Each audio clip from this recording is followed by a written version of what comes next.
ధనిక గ్రామం. ఆ ఊరి ప్రజల ఫిక్స్డ్ డిపాజిట్లు 7,000 కోట్లు. ఆసియాలోని అత్యంత ధనిక గ్రామంగా గుజరాత్లోని మాదాపూర్ అంటూ ఒకరిని చూస్తా ఉన్నాం. పల్లెటూరు అంటే అందరికీ మట్టి రోడ్లు, పంట పొలాలు, పూరి గుడిసెలు, పేద ప్రజలు గుర్తుకొస్తారు. కానీ గుజరాత్లోని భుజ్ జిల్లాలో ఉన్న మాదాపూర్ గ్రామం అలా కాదు. ఆ ఊరి ప్రజల పేరు మీద బ్యాంకుల్లో 7,000 కోట్ల ఫిక్స్డ్ డిపాజిట్లు ఉన్నాయి.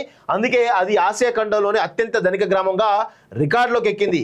ఆ ఒక్క ఊర్లోనే 17 బ్యాంకులు ఉన్నాయి. మాదాపూర్ గ్రామ జనాభా 32,000కు పైనే. వీరిలో సగం కంటే ఎక్కువ 60% మంది ఉద్యోగాలు, వ్యాపారాల నిమిత్తం విదేశాల్లోనే ఉన్నారు. అక్కడ పనిచేస్తూ ఆ డబ్బుని గ్రామంలో ఉన్న తమ కుటుంబ సభ్యుల కోసం స్థానిక బ్యాంక్ ఖాతాల్లో జమ చేస్తున్నారు.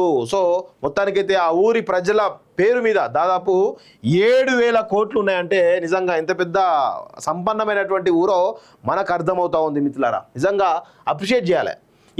ఇది ఇక లేటెస్ట్ అప్డేట్.